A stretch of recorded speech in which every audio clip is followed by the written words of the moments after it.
ملف لباس الحايك والزليج والبرنوس إلى جانب الشال الملحون الجزائري. Bonjour à tous et bienvenue sur Maroc 24. Assurez-vous de vous inscrire et d'activer les notifications pour rester informé de toutes nos nouvelles vidéos. Aujourd'hui, mercredi 31 janvier 2024, focus sur l'Algérie, sombrant davantage dans le grotesque en cherchant à s'emparer du patrimoine marocain devant un émissaire de l'UNESCO. Le 29 janvier, Soraya Mouloudji, ministre algérienne de la Culture et des Arts, accueille à Alger Eric Falt, représentant de l'UNESCO pour le Maghreb, basé à Rabat. Ce fut l'occasion pour la ministre de dévoiler au sommet de l'État algérien un mélange d'ignorance et de malhonnêteté. Devant ce haut responsable, elle a osé présenter un programme culturel éhontément fondé sur le plagiat et l'appropriation culturelle, ignorant superbement les principes de l'UNESCO. Restez avec nous pour plus de détails dans cette revue de presse tirée du site d'information Express. L'Algérie est un pays qui ne cesse de nous étonner par son ingéniosité dans l'art de la réappropriation culturelle. Alors que le monde observe avec admiration le patrimoine culturel riche et varié du Maroc, voilà que l'Algérie tente, une fois de plus, de s'accaparer une part de ce trésor culturel en le faisant passer pour le sien. Une tentative aussi audacieuse que maladroite, qui révèle l'inculture flagrante qui règne au sein des plus hautes instances de l'État algérien. Tout a commencé lors d'une réunion entre Soraya Mouloudji, ministre de la Culture et des Arts en Algérie, et Eric Falt, directeur régional de l'UNESCO pour le Maghreb.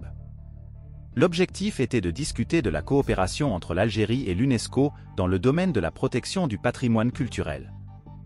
Mais voilà que la ministre algérienne a décidé de jouer un tour de passe-passe culturel en annonçant fièrement l'inscription de prétendus éléments culturels algériens à l'UNESCO en 2024.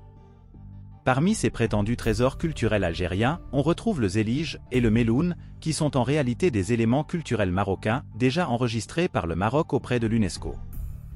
Une tentative de réappropriation culturelle aussi grotesque qu'ironique, qui témoigne d'une méconnaissance totale des règles de l'UNESCO et du droit international en matière de patrimoine culturel.